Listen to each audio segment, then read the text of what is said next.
Assalamualaikum warahmatullahi wabarakatuh. Bunda-bunda, perkenalkan nama saya Azmi. Saya dari Bidan Anissa. Saya akan menjadi MC di podcast Pojok Ibu Bidan Anissa. Hari ini kita akan membahas topik yang sangat penting untuk kesehatan ibu.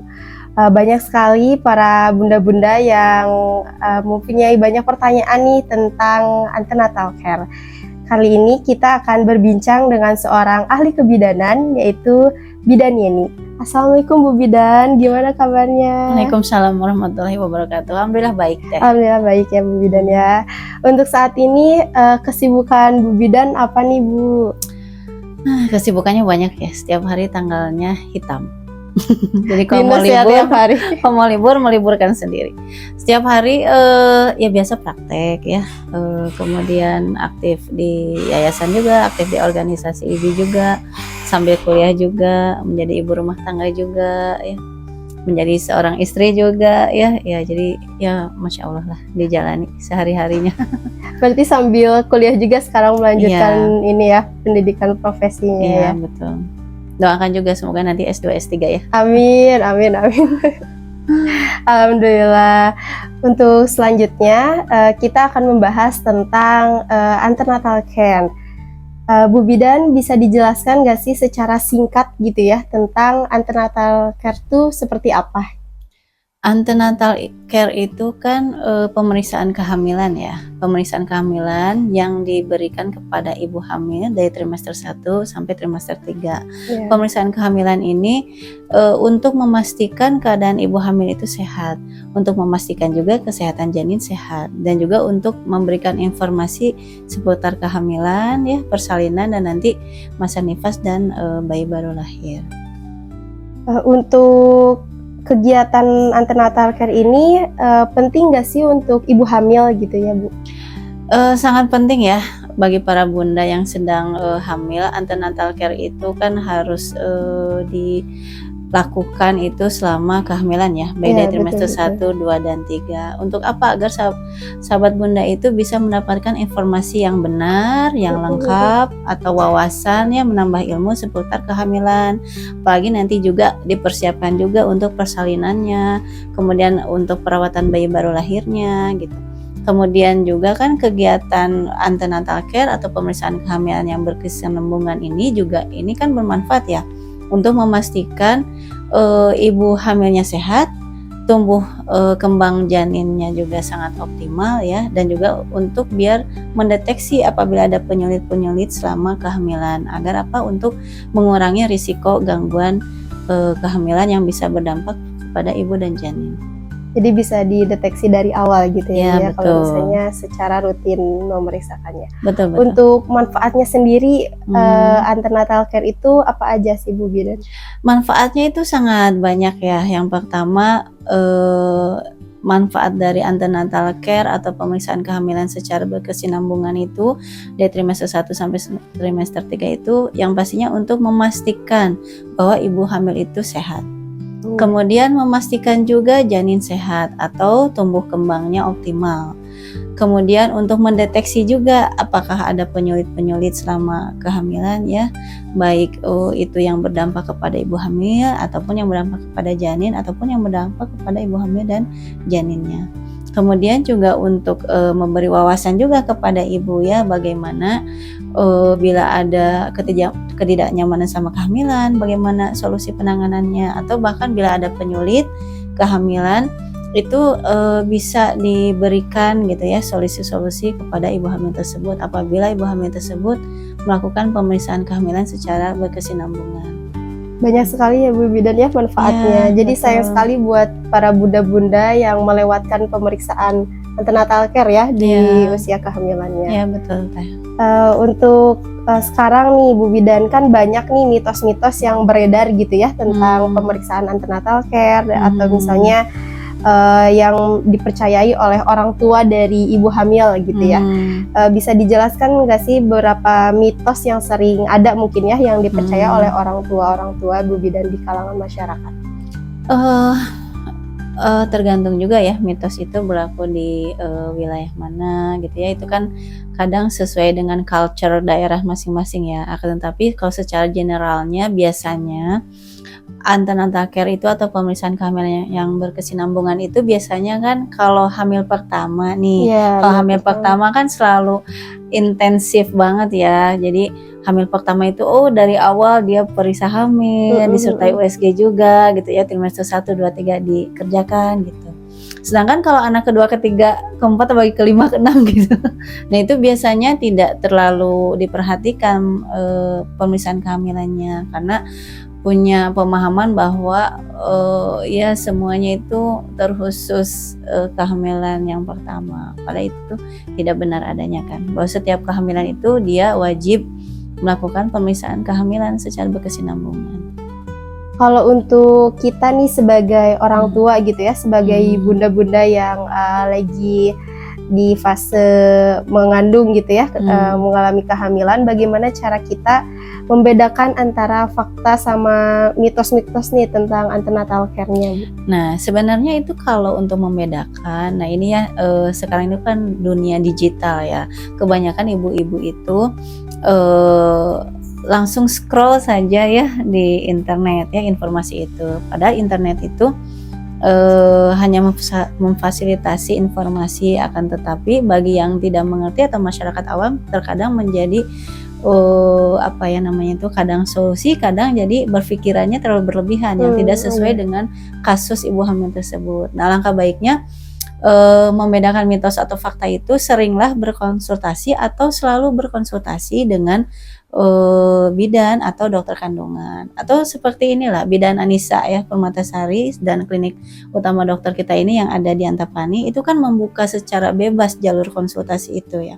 Jadi di situ bisa ditanyakan apakah ini mitos atau fakta, atau bukan hanya mitos fakta aja, bertanya seputar kehamilan gitu ya, ataupun keluhan-keluhan yang dirasakan, sehingga pasien atau ibu hamil tersebut mendapatkan informasi yang benar dan akurat kan apabila dari tenaga ahli.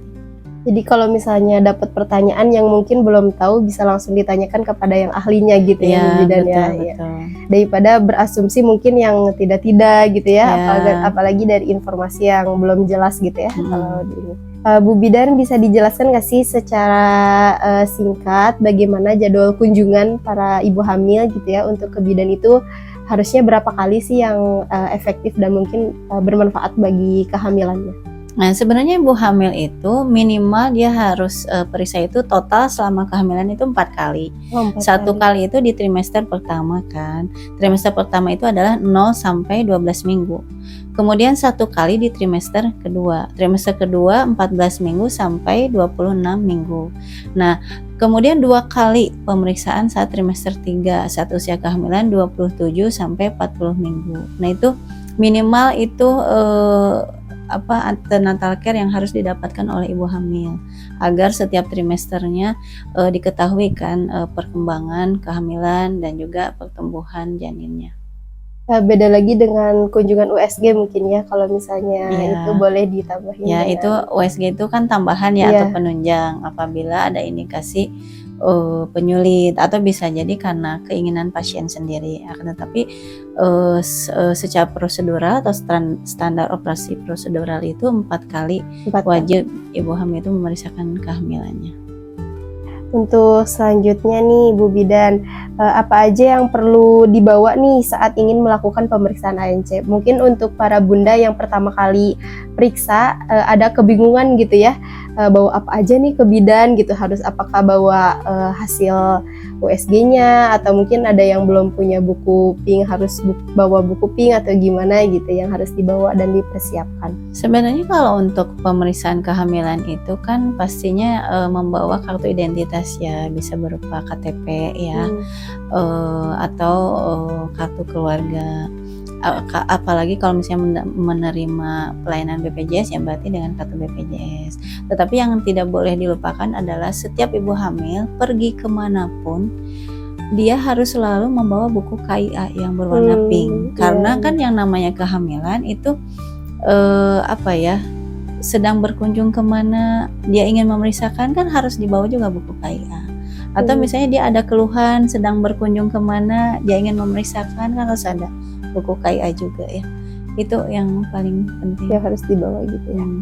Untuk selanjutnya Ibu Bidan, kapan sebaiknya memulai periksa ANC pertama kali? Itu trimester 1, 0 sampai 12 minggu. Kenapa? Karena di situ akan menentukan ya apakah dia itu dari hasil pemeriksaan apakah dia kehamilan normal. Maksudnya normal itu adalah di dalam kandungan. Ada juga kan kehamilan itu di luar kandungan ya, apabila ada keluhan-keluhan dari pasien yang mengarah kepada kehamilan di luar kandungan. Dan lagi kenapa harus dimulai dari trimester 1? Karena kehamilan trimester 1 atau 0 sampai 12 minggu itu kan sedang pembentukan organ-organ janin, pembentukan plasenta. Nah, di situ bidan ataupun dokter kandungan harus memberikan konsultasi tentang bagaimana nutrisi yang optimal agar perkembangan pembentukan organ dia juga optimal. Untuk apa? Menghindari kecacatan. Karena kan kehamilan trimester 2 dan 3 itu hanya berkembang kan, diferensiasi organ-organ, tetapi pembentukan awalnya adalah dari hamil trimester 1 gitu. Ya, seperti ada kasus bibir sumbing ya, maaf ya. Kemudian ada kasus spina bifida gitu. Itu kan berawal dari trimester 1 ini yang nutrisinya kurang optimal gitu. Baik, jadi untuk pertama kalinya di trimester 1 ya, saat mungkin ibu hamilnya udah merasakan telat haid gitu ya, kalau misalnya diperiksanya udah garis 2 langsung diperiksakan ke tenaga kesehatan gitu ya, ke Bu Bidan. Untuk selanjutnya, apakah diperbolehkan untuk makan dan minum sebelum melakukan pemeriksaan ANC? Oh, boleh kan, tidak ada batasan gitu ya, tidak boleh tidak makan dulu, itu tidak ada pengaruhnya. Terkecuali kalau misalnya dia mau USG di hamil trimester pertama, dia harus banyak minum justru. Dan sebelum USG itu harus terasa menahan kandung kemihnya. Kenapa? Agar pas USG terlihat jelas kantong kehamilannya. Untuk selanjutnya nih Bu Bidan, untuk para bunda-bunda yang mungkin sudah di trimester 3, apa aja sih yang harus kita persiapkan diri gitu ya untuk kelahirannya, untuk mempersiapkan untuk melahirkan, itu apa saja yang harus dipersiapkan? Yang harus dipersiapkan itu bisa dari diri, lingkungan ya, dan juga persiapan kegawat daruratan. Untuk diri itu biasanya ibu yang mau bersalin itu harus dipersiapkan mentalnya, jiwanya, agar siap bahwa bersalin itu bukan sesuatu penyakit yang harus dihindari, bukan suatu kesakitan yang memang tidak normal gitu. Persalinan itu adalah sesuatu yang menyenangkan. Kenapa? Karena akan memiliki bayi. Betul. Ya, yang merupakan hadiah dari Allah gitu ya, amanah dari Allah. Yang ditunggu-tunggu. Yang ditunggu-tunggu kan, hamil 0 sampai 9 bulan inilah saatnya gitu ya untuk bertemu dengan janin di dalam rahim ya, sehingga nanti kelihatan gitu bentuk fisiknya saat di luar. Jadi jiwa dan mental itu harus siap gitu ya, lebih mendekatkan diri kepada Allah agar jiwanya itu tenang. Karena dengan jiwa tenang, pikiran tenang, itu hormon gelombang cinta atau hormon kontraksi itu dia akan bagus, dia akan maksimal gitu. Hindari juga stres gitu kan, hindari ketakutan yang berlebihan gitu. Itu bab jiwa gitu. Kalau bab ilmu, pastinya ibu hamil yang mau melahirkan atau sudah aterem ya, maksudnya aterem itu dari usia kehamilan 37 sampai 40 minggu harus memiliki ilmu tentang tanda-tanda persalinan ya. Tanda-tanda persalinan itu kan ada 3 ya, adanya kontraksi, keluaran lendir darah, dan keluaran ketuban. Nah, ketiga tanda gejala ini kan itu minimal harus dipahami itu oleh ibu-ibu yang mau bersalin, sehingga nanti saat mengalami keluhan seperti itu tidak panik. Oh, tetapi bahagia. Oh, ini saya mau melahirkan. Udah gitu dekat ya. gitu Udah ya, dekat gitu ya. Gitu. Itu persiapan diri. Kemudian pastikan juga sebelum bersalin itu dia melakukan pemeriksaan terlebih dahulu kan, sehingga akan menentukan apakah bisa bersalin di bidan atau memang harus bersalin di rumah sakit. Jadi pemeriksaannya juga harus lengkap juga ya, beserta pemeriksaan lab. Kemudian yang di persiapan itu lingkungan ya, bagaimana lingkungan itu mensupport ya ibu saat mau bersalin. Contoh, saat ibu mengalami tanda-tanda persalinan, keluarga ataupun suami harusnya menenangkan, bukan sama-sama ikut panik gitu ya. ya. Karena ibu hamil itu kan dia lebih sensitif perasaannya. Jadi saat suami atau keluarganya panik, malah stres ya gitu. Atau mungkin bertanya-tanya, ini kapan lahirannya kok belum saja, ini kapan lahirannya kok belum saja. Padahal kan maksudnya namanya taksiran persalinan itu kan bisa maju atau tepat saat HPL atau bisa jadi mundur kan ya. gitu. Nah, dengan pertanyaan-pertanyaan begitu, ini kapan persalinannya kok belum lahir aja, itu membuat stres ibu yang mau melahirkan, sehingga dengan stres itu akhirnya kontraksi hilang atau jadi jelek gitu. Nah, itu juga harus diwaspadai ya gitu. Kemudian lingkungan juga ya, seperti persiapan kegawat daruratan ya tadi, seperti siapakah pendonor darah apabila terjadi pendarahan, terus ambulansnya atau kendaraannya apabila tiba-tiba harus ke rumah sakit atau ke fasilitas kesehatan yang dipilih untuk tempat bersalin. Kemudian yang pasti dana juga ya gitu, apalagi kalau ya lebih baik memakai BPJS bisa, atau umum berarti ya biaya dipersiapkan gitu ya. Kemudian siaga ya, kesiapsiagaan suami terutama saat istri mengalami tanda gejala persalinan itu harus bisa langsung mendampingi sang ibu. Iya, betul. Kalau untuk dan juga tambahan ini perlengkapan ibu dan bayi terutama ya. Jadi saat usia kehamilan 37 minggu itu ibu harus sudah memasukkan perlengkapan ibu bayi mau bersalin, sehingga nanti pas kerasa tanda gejala persalinan itu nggak panik, nggak sibuk menyiapkan, sudah siap gitu di dalam tas persalinan. Disiapkan dalam satu tas gitu ya. Gitu, termasuk buku KIA-nya, KTP-nya, kartu BPJS-nya, sehingga nanti pas sudah merasakan tanda gejala persalinan ya tinggal bawa aja, tidak panik lagi. Jadi itu ya yang harus dipersiapkan para bunda-bunda yang mau menjalani trimester 3 gitu, bisa dipersiapkan. Dan untuk yang belum tahu mungkin nanti bisa dibantu dijelaskan juga oleh bidan yang periksanya gitu ya, secara lebih jelasnya nanti gimana untuk mengetahui langkah-langkahnya. Untuk selanjutnya, kapan nih harus menghubungi dokter atau bidan saat pemeriksaan segera? Saat pemeriksaan segera itu saat kehamilan atau pas mau bersalin? Pas saat kehamilan. Apabila dirasakan keluhan yang mengganggu ya, misalnya kan kalau trimester 1 itu biasanya kontrol untuk periksa lagi jarangnya sebulan. Trimester 2 di bawah 27 minggu ya itu jaraknya masih sebulan. Nah, tapi untuk waktu kontrol itu dari 27 minggu sampai 36 minggu itu kan 2 minggu sekali. Nah, kalau dari 37 sampai 40 minggu kehamilan itu kan kontrolnya seminggu sekali. Nah, bila di luar rentang waktu tersebut ada keluhan yang dirasakan mengganggu, itu sebaiknya menghubungi bidan atau dokter kandungan yang biasa ibu hamil memeriksakan kandungannya. Jadi saat langsung gitu ya, ketika ada keluhan yang ini langsung menghubungi dokter atau bidan. Betul. Oke Bu Bidan, kita dan terutama tambah lagi, apalagi kalau ada tanda bahaya kehamilan. Contoh misalnya gerakan janin tidak dirasakan gitu ya. Kemudian ada keluaran darah gitu ya. Apalagi habis jatuh ibunya gitu kan. Kemudian tiba-tiba perutnya merasa sakit, itu takutnya kan ada kontraksi persalinan prematur ya gitu. Kemudian tiba-tiba ada rembesan keluaran ketuban gitu ya. Atau tiba-tiba ada pusing yang bawa tidur nggak hilang. Takutnya kan hipertensi ya. Apalagi sampai ada penglihatan kabur gitu ya. Kemudian ada nyeri ulu hati, itu kan tanda bahaya juga yang tidak bisa ditunggu gitu. Harus segera, bukan hanya dikonsultasikan saja, harus segera diperiksakan. Untuk selanjutnya nih Bu Bidan, kita akan memasuki ke benar atau salah gitu ya tentang kehamilan. Untuk pertanyaan yang pertama, benar atau salah ANC ini hanya dibutuhkan oleh ibu hamil yang beresiko tinggi? Tidak, ANC ini dibutuhkan untuk semua ibu hamil. Semua ibu hamil. Baik yang memiliki risiko tinggi, sedang, rendah, atau yang tidak berisiko, semuanya harus melakukan antenatal care. Untuk pertanyaan kedua nih Bu Bidan, benar atau salah kalau misalnya pemeriksaan ANC ini lebih memperhatikan kesehatan fisik ibu hamilnya saja?